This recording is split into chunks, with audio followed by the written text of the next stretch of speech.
Kepala Dinas Kesehatan Kota Bengkulu, apa aja yang terkait dalam pengawasan MBG, dapur MBG di Kota Bengkulu ini? Baik, terima kasih. Terkait dengan MBG, kita mulai dari mereka setelah membuka dapur MBG. Di dapur MBG kan ada persyaratan tertentu yang harus dipenuhi oleh setiap SPPG yang bekerja sama dengan yayasan, sehingga nanti mereka bisa ada dapur di tempat mereka. Nah, fungsi pengawasan kami di Dinas Kesehatan yaitu pertama tentang bagaimana personil atau orang-orang yang penjamah makanan itu sudah mendapatkan pelatihan. Nah, itu kita kerjasama dengan pihak yayasan, bagaimana semua orang-orang yang terlibat dalam pengolah makanan itu mendapat pelatihan yang sama, sehingga mereka bisa menyajikan makanan yang layak dan sehat untuk dikonsumsi semua. Itu syarat pertama. Yang kedua, kami melakukan IKL, Inspeksi Kesehatan Lingkungan. Artinya apa? Kita melihat langsung ke lokasi SPPG yang mereka miliki. Bagaimana ketersediaan sarana dan prasarana mereka, alat pelindung diri dan segala macamnya, termasuk tata kelola, tata letak, dan apa saja yang harus terdapat di SPPG tersebut. Itu sudah kita ada rekomendasi dan checklist yang harus mereka isikan. Nah, kawan-kawan itu nanti akan memberi rekomendasi, ini mesti dilengkapi seperti ini karena ini hal-hal yang akan urgent untuk mereka. Dan yang berikutnya, setelah mendapatkan IKL dan kawan-kawan SPPG itu harus memeriksakan misalnya air dan segala macamnya, sehingga semua persyaratan untuk mereka mendapatkan sertifikat layak higien sanitasi untuk bisa beroperasi itu terpenuhi di Dinkes. Nah, jadi kami bisa nanti merekomendasikan dan memberikan sertifikat layak untuk mereka. Jadi pada prinsipnya kami Dinas Kesehatan mendukung, tapi mereka harus menyiapkan sesuai dengan standar yang ada, sehingga hasil produk yang mereka hasilkan itu punya manfaat untuk semua. Ini kan di Provinsi Bengkulu ini kan pernah terjadi keracunan, Bu, salah satunya. Artinya tingkat pengawasan di dapur MBG itu perlunya itu adalah pengawasan terhadap Dinas Kesehatan.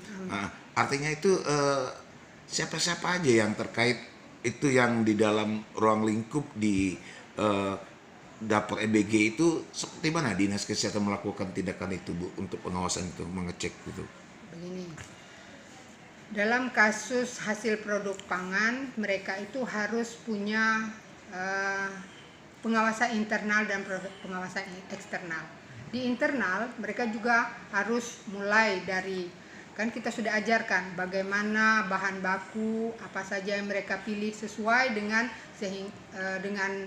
kaidah kesehatan, sehingga tidak terjadi sesuatu yang akan berdampak buruk pada hasil produksi yang mereka hasilkan. Misalnya mulai dari memilih bahan baku, tidak berformalin dan segala macamnya. Dan dari persyaratan yang terakhir itu mereka harus punya strip test yang membuktikan bahwa ini bahan baku aman, ini bahan baku segar dan segala macamnya. Termasuk hasil dari yang sudah mereka hasilkan, sudah dimasak maksudnya. Nah, itu mereka cek dulu sebelum disalurkan ke para pelajar atau para penerima daripada makan bergizi tersebut. Nah, dari Dinas Kesehatan itu akan ada pengawasan juga, tapi lewat UPTD Puskesmas di wilayah kerja mereka masing-masing. Nah, itu akan ada kerjasama, ada penjadwalan, akan ada sampel yang sudah kawan-kawan SPPG siapkan, itu akan menjadi pembanding untuk apabila terjadi KLB seperti yang disebutkan tadi. Himbauannya, Bu, ke seluruh SPPG. puskesmas yang di Kota Bengkulu ini untuk melakukan pengawasan dalam bidang kesehatan seperti mana, Bu? Oke. Di 20 puskesmas kita punya 20 kesehatan lingkungan. Jadi orang-orang yang sudah mumpuni untuk mengecek semua tindakan apa saja yang dikerjakan sebagai pengawas eksternal.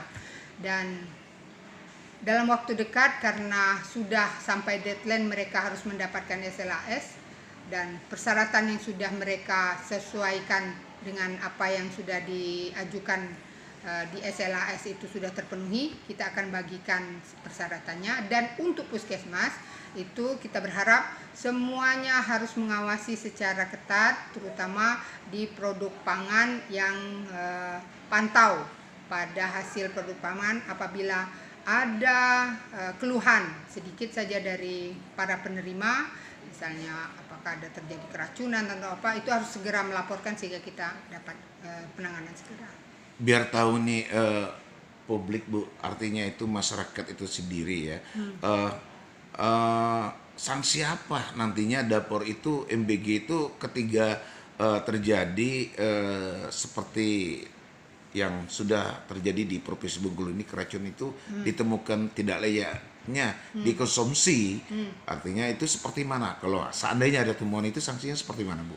Sanksinya akan ada penutupan sementara sampai ada perbaikan, sampai nanti itu bisa dijamin lagi bisa beroperasi sebagaimana mestinya. Oke Bu, makasih.